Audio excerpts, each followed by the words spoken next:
How does the tech that runs our world really work? We break it down to its fundamental truths. This is First Principles. You're about to buy something online. Maybe it's a gift, a book, or just your weekly groceries. You've filled your cart, you're at the checkout page, and you reach for your wallet.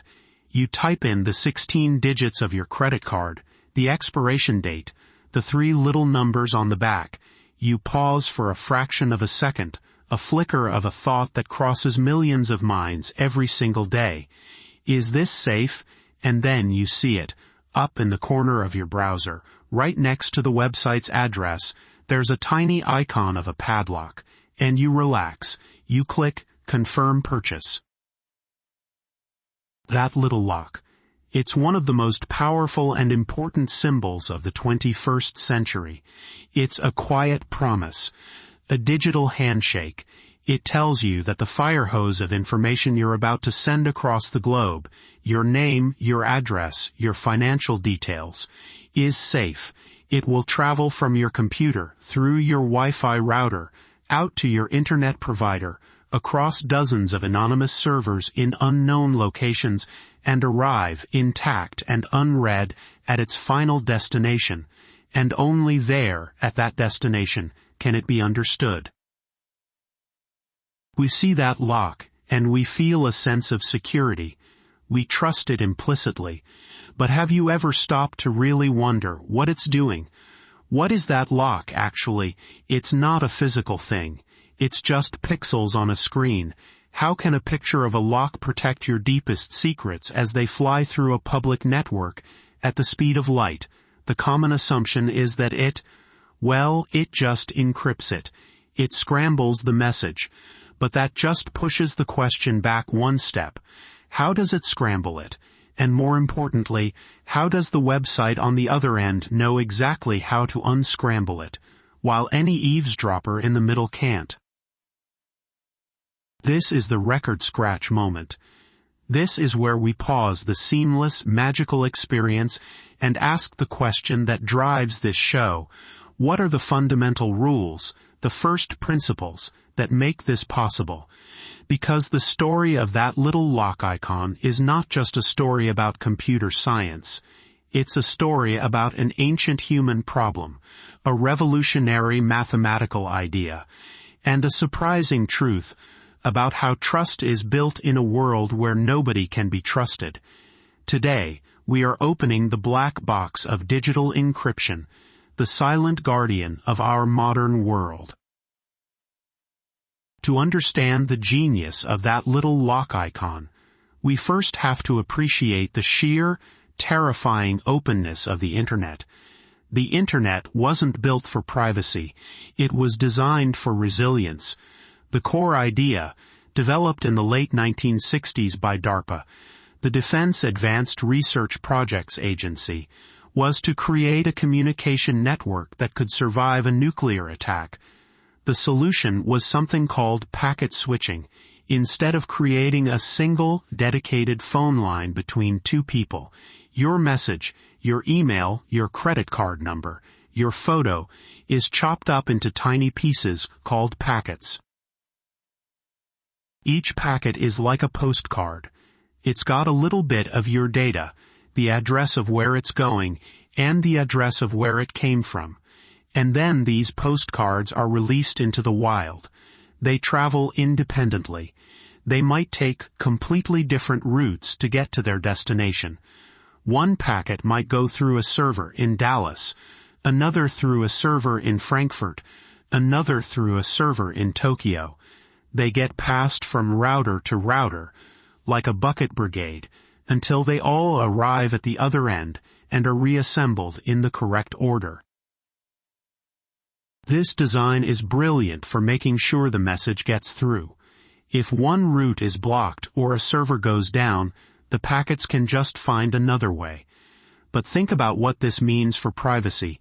It means your private message is being handled, passed along, and read by countless anonymous machines that you have no control over. Sending an unencrypted message over the Internet is not like whispering a secret in someone's ear. It's like writing your secret on 1,000 postcards and handing them to 1,000 strangers, hoping they will all pass them along to the right person without reading them. It's an act of pure, unadulterated faith. And for decades, that's how much of the Internet worked. It was a smaller, more academic place. Trust was assumed. But as the Internet grew, as it became the backbone of global commerce and personal communication, this fundamental insecurity became a catastrophic liability. If you're going to build a global economy on this network, if people are going to share their financial data, their medical records, their most intimate conversations, you need a way to put the secret back in the postcard. You need a way to make the message unreadable to everyone except the person it's for. You need a digital envelope. You need encryption. The problem of sending a secret message is, of course, thousands of years old. It's one of the oldest games of cat and mouse in human history. For as long as people have had secrets, they have needed a way to hide them in plain sight. Generals trying to send orders to the battlefield, spies reporting back from enemy territory, lovers arranging a clandestine meeting, they all faced the same fundamental challenge. How do you communicate securely when you know your message might be intercepted? The earliest attempts were simple. The ancient Spartans used a device called a skytail. It was a wooden rod of a specific thickness.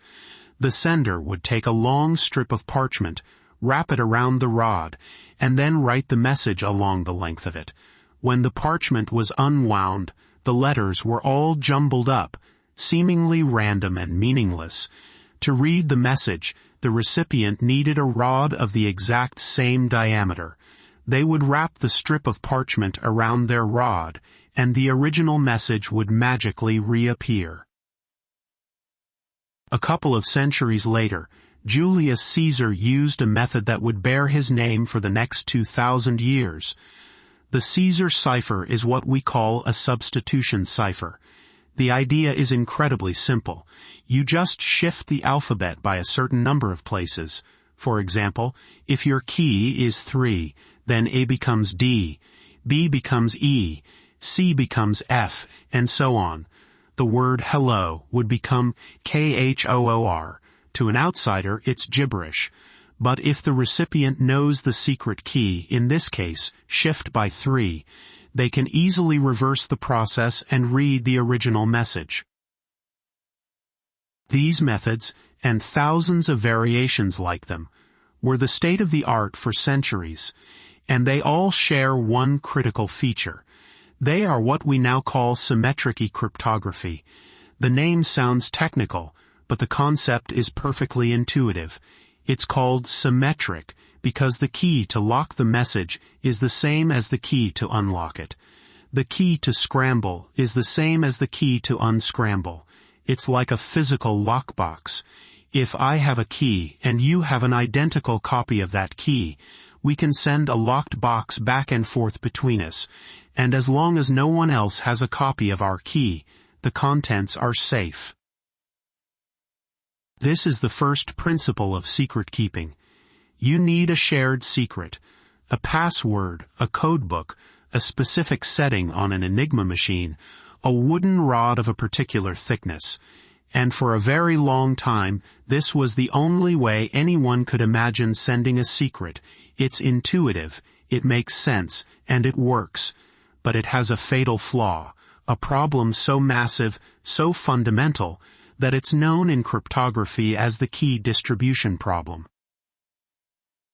Think about it. The entire security of the Caesar cipher rests on both the sender and the receiver knowing the secret key, the number 3. But how did the receiver get that number in the first place? You had to tell them, right? You had to send them a message that said, "Hey, the secret key is 3. But how do you send that message securely? You can't encrypt it because the receiver doesn't have the key yet. You have to deliver it in person, or send a trusted courier. You need a secure channel to share the secret that will allow you to communicate over an insecure channel. This is the paradox at the heart of symmetric encryption. To establish a secret, you first need to have a secret. For Caesar, it wasn't a huge problem. He could tell his generals the key before they went off to war. For World War II spies, it was a much bigger deal. They had to smuggle code books across enemy lines, a hugely risky operation.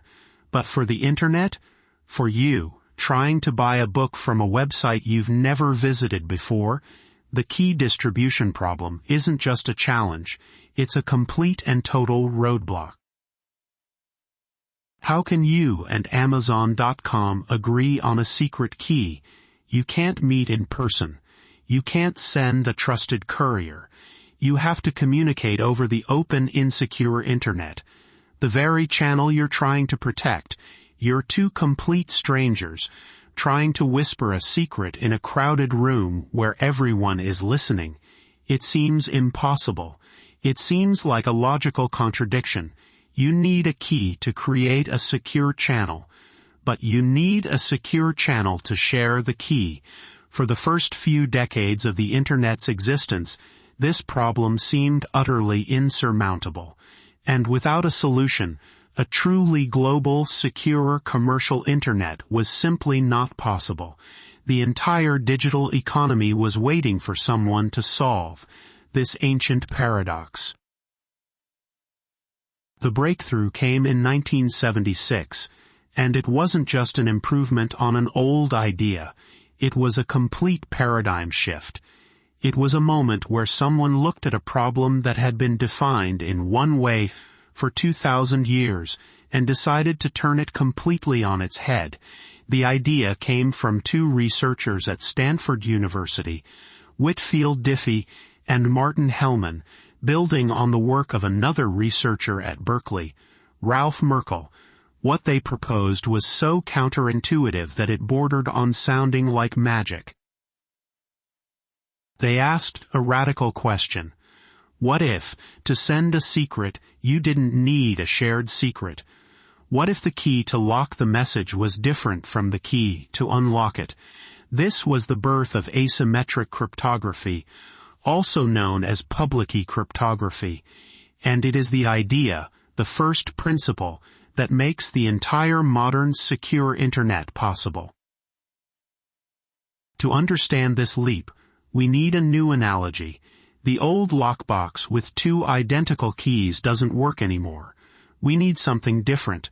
So let's imagine a special kind of padlock. This isn't a normal padlock.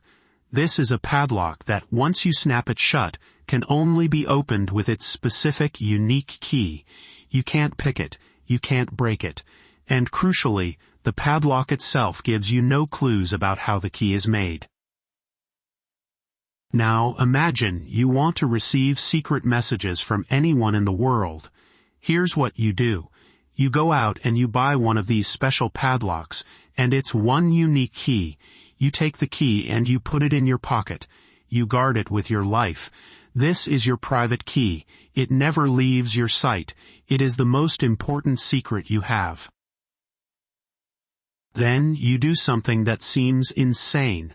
You take the padlock, the open padlock, and you give it to everyone. You leave copies of it in the town square. You hand them out on the street. You post pictures of it on the internet. You want everyone in the world to have a copy of your open padlock. This is your public key. It's not a secret at all. In fact, it only works if it's public. Now, let's say your friend Alice wants to send you a secret message. Alice writes her message, puts it in a sturdy little box, and grabs one of your public open padlocks from the town square. She puts the padlock on the box and snaps it shut. Here's the critical part. Once that padlock is snapped shut, it is locked forever, unless you have the one specific private key that is sitting in your pocket. Alice can't even open it anymore. The person who delivered it can't open it. No one in the world can open that box except for you. Alice can now send that box out into the open. She can hand it to the town gossip. She can give it to a known thief. It doesn't matter who handles it on its journey. The message is safe. When the box arrives at your doorstep, you simply take the private key out of your pocket, unlock the padlock, and read the message. This is the breathtakingly simple and elegant solution to the key distribution problem. You never had to share a secret with Alice. You never needed a secure channel to prearrange a code. All the secret sharing happened out in the open. Your public key, the open padlock, was available to everyone. The insecure channel, the public square, was used to distribute the means of security. You have successfully received a secret message from someone you may have never met with no prior arrangement. It's a complete inversion of 2,000 years of thinking about secrecy. This conceptual breakthrough from Diffie and Hellman laid the groundwork. A year later, in 1977, 3 researchers at MIT, Ron Rivest, Adi Shamir, and Leonard Adelman, figured out a practical mathematical way to build this magical padlock. Their system, known as RSA, is still a cornerstone of Internet security today, and it works exactly like our analogy. When your browser wants to connect securely to your bank's website, the first thing it does is say, "Hello, bank. I would like to talk securely. Please send me your public key." The bank's server responds by sending over its public key, its open padlock. Your browser now has a way to send a message that only the bank can read. But what message does it send? Here's where the 2 types of encryption, the old and the new, come together in a beautiful practical dance. That public key asymmetric encryption is brilliant, but it's mathematically intensive. It takes a lot of computing power to do all the locking and unlocking with public and private keys. It's slow. The old-fashioned symmetric encryption, like the Caesar cipher but vastly more complex, is much, much faster. So, your browser doesn't encrypt your entire conversation with the bank's public key. It does something much smarter. Your browser invents a brand new one-time symmetric key, a temporary secret code like Shift by 3, but imagine the key is a 128-digit number that is generated randomly, right there on the spot. This is called a session key. Then, your browser takes this brand new session key, puts it in our metaphorical box, and locks it with the bank's public key. It sends this tiny, securely locked box over the internet to the bank. The bank receives the box. It uses its secret private key to open it, and inside it finds the session key. And now the magic is complete. You and the bank, 2 strangers on the internet, have successfully established a shared secret, the session key. You used the slow, clever, asymmetric public key system to solve the key distribution problem, allowing you to securely deliver a key for the fast, workhorse symmetric system. For the rest of your browsing session, everything you send back and forth, your username, your password, your account details, will be scrambled and unscrambled using that temporary, shared session key. And when you log out, that key is thrown away forever. The next time you visit, you'll do the whole public key handshake again and create a brand new session key. This 2-step process, using public key encryption to securely exchange a symmetric session key, is the fundamental protocol that underpins that little lock icon. It's known as the SSL, or Secure Sockets Layer, protocol, and its modern successor, TLS, or Transport Layer Security. It is the engine of trust on the web. It combines the revolutionary idea of asymmetric keys with the speed and efficiency of symmetric ones. But as soon as we solve one problem, another one appears. There's a ghost in this machine. a subtle but terrifying vulnerability in the story I just told you. How does your browser really know that the public key it received actually belongs to your bank? Think about our padlock analogy. You go to the town square to get the Bank of America's public padlock. There's a big bin labeled Bank of America padlocks. You reach in, you grab one, you use it to lock up your financial information, and send it off. But what if a clever thief, let's call him Mal, went to the town square the night before? What if he emptied the bin of all the real Bank of America padlocks and replaced them with his own padlocks for which he holds the private key? You, an unsuspecting customer, would grab Mal's padlock, thinking it was the bank's. You would lock your sensitive information with it and send it on its way. Mal, sitting somewhere in the middle of the internet, would intercept the box. He would open it with his private key, read all of your information, write it down, and then put it in a new box, lock it with the real Bank of America public key that he has, and send it on to the bank. The bank would receive it. You would complete your transaction, and you would be completely unaware that your secret was stolen in transit. This is known as a man-in-the-middle attack, and it is the single biggest threat to this system. So we need another layer of trust. We need a way to verify that the public key you receive is authentic. We need a digital passport for public keys. This is where something called a digital certificate comes in. A digital certificate is basically a public key that has been vouched for by a trusted third party. Think of it like a notary public. There are a handful of highly secure, highly audited organizations in the world called certificate authorities, or CAs, companies like DigiCert, or Let's Encrypt. Their entire business is based on being trustworthy. When your bank wants to prove its identity online, it goes to a certificate authority. It provides extensive documentation, business records, legal documents, to prove that it is, in fact, who it says it is. Once the CA has verified the bank's identity, it takes the bank's public key and essentially cosigns it. It does this using its own private key. The CA uses its private key to create a unique digital signature on the bank's public key. The result is a package of information: the bank's name, its public key, the name of the CA that verified it, and the CA's digital signature. This whole package is the bank's digital certificate. Now, why does this work? Because your web browser, Chrome, Firefox, Safari, comes with a pre-installed list of trusted certificate authorities.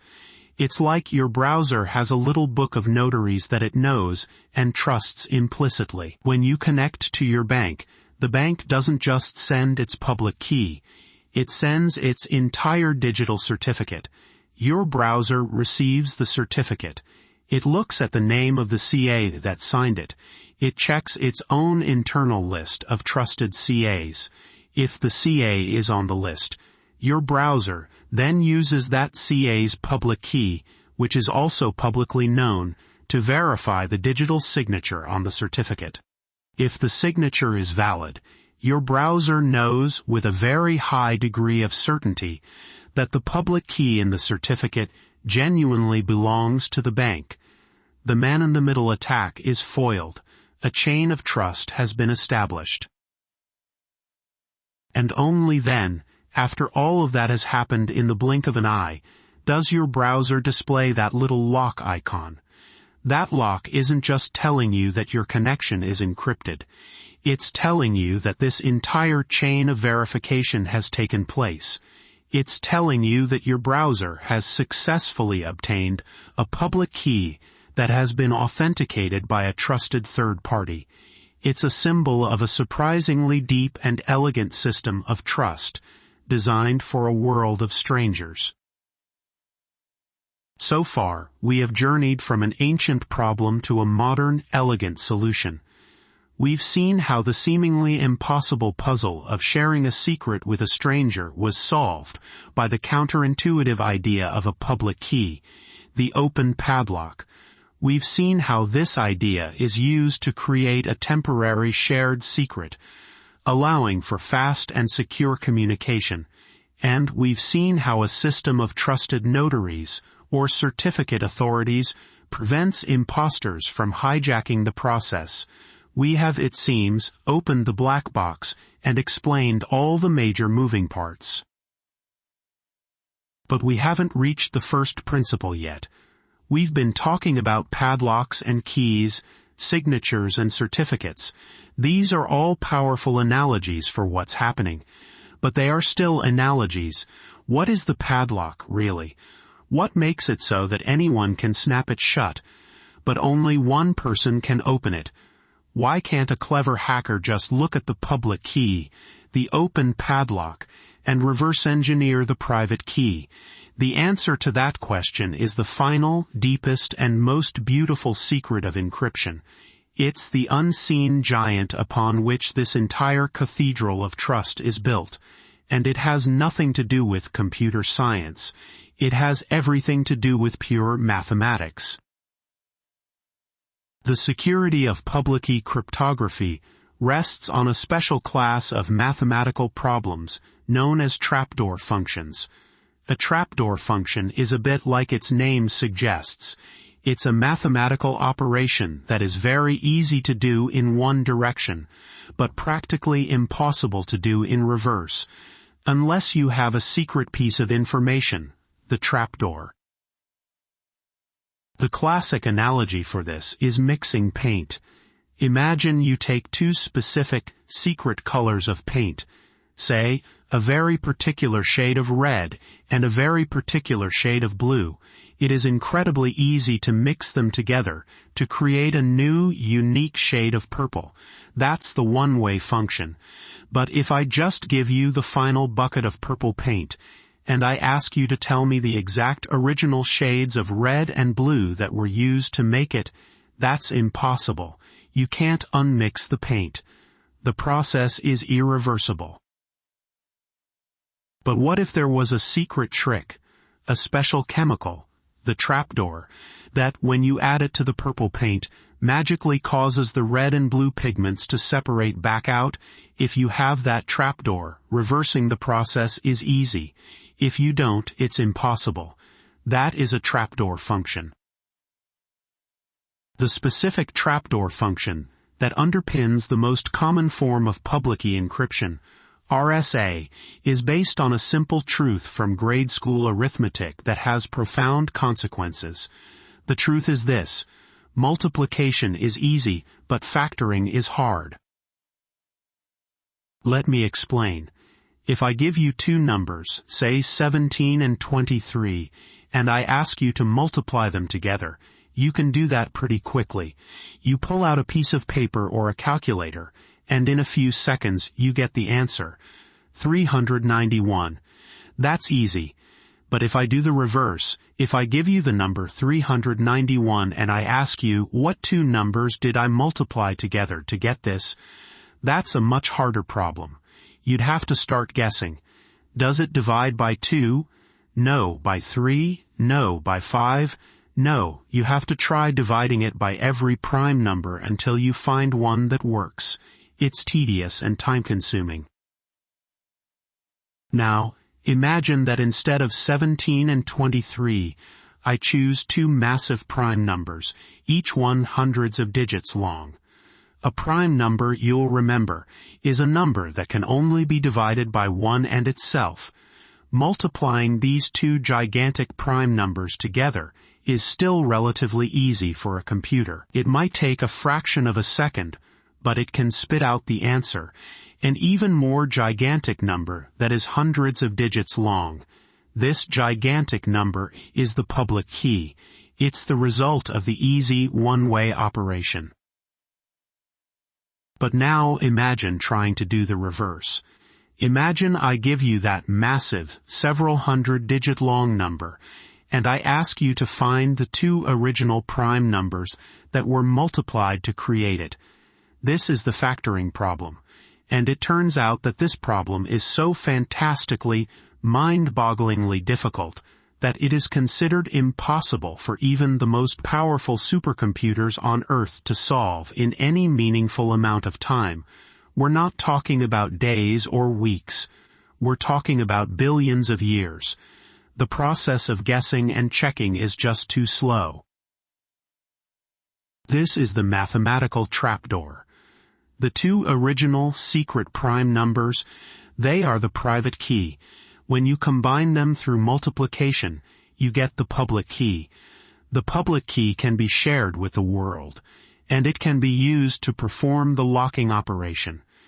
But to unlock it, you need to know those two original prime numbers. The mathematical relationship between the public key and the private key is easy to create, but impossible to reverse engineer. The security of your online bank account, your private messages, your entire digital life does not rely on a clever piece of hardware or a complex algorithm. It relies at its very core on the simple brute fact that factoring large numbers is a profoundly hard mathematical problem. The entire global system of online trust is built on a shared belief in the difficulty of a single math problem. It's a strange and beautiful thought. The locks that protect our most valuable secrets in the digital age are not made of steel. They are forged from the abstract, immutable difficulty of prime factorization. It's a kind of security that doesn't require walls or guards, just the quiet, universal consensus of mathematicians. And for now, that consensus holds. No one has found a shortcut. No one has figured out a fast way to factor large numbers. The trapdoor remains firmly shut. So, let's trace our journey one last time. We started with the humble, everyday magic of a lock icon in a browser. A symbol we see so often we barely register it, yet a symbol we trust with the very fabric of our digital lives.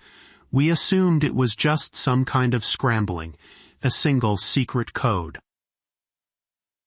But when we opened the box, we found a story far more elegant and complex.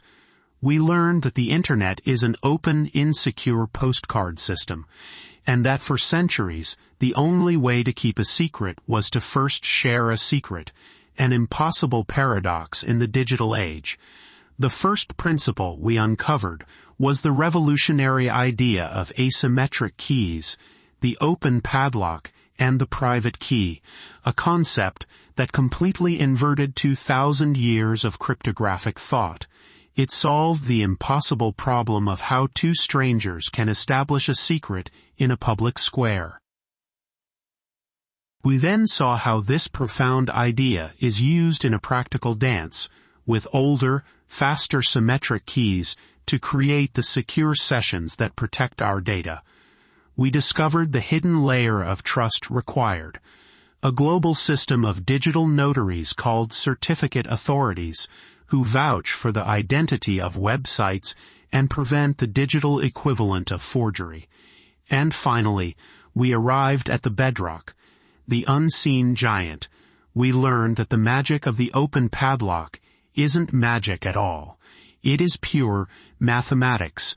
It is the simple, brute force difficulty of one of the oldest problems in number theory, finding the prime factors of a very large number. Understanding encryption is more than a technical exercise. It's a lesson in the nature of trust.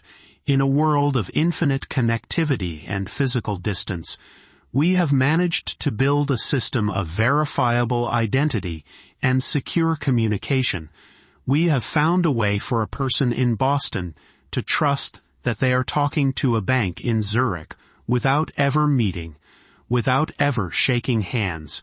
We have done this not by building higher walls, but by discovering a universal truth that is accessible to everyone, yet unbreakable by anyone.